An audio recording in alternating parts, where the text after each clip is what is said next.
है। पटना में रहकर कुछ हो ना हो आदमी सब्जी खरीदना और बात बनाना सीख जाता है। ये दिमाग में बस एक ही टोटका चलते रहता है कि रूम बदलने से किस्मत बदल जाती है। सो कभी हम किसी रूम में 3 महीने से ज्यादा रहवे नहीं किए। बदलते रहे रूम इस कदर कि सारे मकान मालिक अपने अंकल हो गए थे। एगो 5 लीटर वाला गैस, बर्तन, लूसेंट की किताब। बेरोजगारी से लड़ने का यही हथियार था हमारे पास। भाई साहब कभी उस स्टूडेंट का दर्द जानते हैं जो 30 रुपए में 50 पासपोर्ट फोटो के लिए मुसल्लापुर से सुल्तानगंज की यात्रा तय करता है। ये चेहरा वही रहता है, बस खाली डेट और फोटो का तारीख बदल जाता है। न जाने कितनी बार उस लेट की तारीख को रुमाल से पोंछ पोंछ के खाली फोटो खिंचाने के दिन मुस्कुराता है। देश में बेरोजगारी का आलम यह है कि मैट्रिक परीक्षा पास करते ही रोज 5 किलोमीटर दिल्ली दौड़ना स्टार्ट कर देते हैं हम लोग। पहले डिफेंस लाइन, फिर एसएससी और फिर बीपीएससी। जानते हैं साहब, सब कुछ हो जाता है, खाली नौकरी नहीं होता है।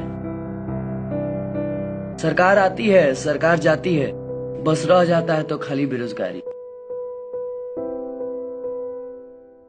बेरोजगारी क्या होता है, कभी दानापुर रैली में आकर देखिए। रैली ना होकर सोनपुर का पशु मेला हो जाता है। जब 250-250 का बैच दौड़ने के लिए निकलता है ना, तो जान निकल जाता है। हाफते हाफते मुंह से खून निकलने लगता है। 5 मिनट में 1600 मीटर दौड़ने के लिए आदमी को भूत बनना पड़ता है। इंसान के बस का बात नहीं है। इसी बेरोजगारी ने हमें सिखाया है कि कैसे खुले प्लेटफॉर्म पर 10 रुपए का प्लास्टिक का चटाई खरीद कर बिना तोशक तकिया का सोया जाता है। बेरोजगारी का नशा ऐसा था कि क्या कहें आपको। जीके जीएस का फॉर्मूला पूरे रूम में चिपकाए रहते थे और एंटोसाइनो को तो शैम्पू नियन अपने सर में लगाते थे। देखिए आजकल तो फॉर्म ऑनलाइन भरा रहा है, आधार कार्ड भी लिंक कराया जा रहा है। न तो पहले 3-4 जगह से फॉर्म अप्लाई होता था कि कहीं से न कहीं से कॉल लेटर आ जाए। घर का पता बदल कर कितनी बार आवासीय प्रमाण पत्र बनवाए हैं, ये बस छपरा कचहरी जानता है। मैट्रिक का परीक्षा पास करते ही कहीं और से फॉर्म भर देते थे मैट्रिक का कि एगो एज खत्म हो जाए तो दूसरा तैयार रहे। ये पटना के गलियों में स्टूडेंट्स भरे पड़े हैं। सुल्तानगंज महेंद्रू से मखनिया कुआं तक खाली स्टूडेंट्स मिलेंगे आपको। बेगना पहाड़ी के पास तो दीवार नहीं, खाली पोस्टरें दिखता है। ER फलाना, DR फलाना, सबका अपना धंधा होता है भाई। नौकरी के लिए 40 तक मुजबानी पहाड़ा, 50 तक स्क्वायर सब याद है। साला समझे में नहीं आता था कौन सा इम्पोर्टेंट है और कौन सा अनइम्पोर्टेंट। एक बार दीदिया के ब्याह में हमारे SSC के एग्जाम लड़ गया था। हम ब्याह में नहीं गए कि क्या पता नौकरी इसी परीक्षा में मिल जाए।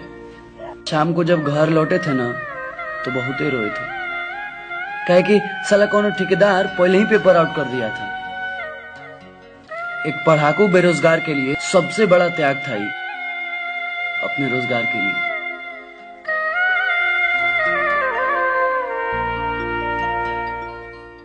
देखिए बैच तो पहले भी चलता था और आज भी चल रहा है, कहे कि हम बेरोजगारों से भी किसी का रोजगार चल रहा है। लेकिन साला अपने रोजगार का आता पता नहीं है। सच कहे तो थक गया था मैं। अब इम्तिहान नहीं दिया जाता था मुझसे, अब तो मेरा ही इम्तिहान हो रहा था। मेरी जवानी का, मेरे पापा के पैसों का। इसलिए जिंदगी से कॉम्प्रोमाइज करके पटना और पढ़ाई छोड़ के घर चल दिया, पापा के साथ खेती में हाथ बटाने, सब कुछ भूल गए।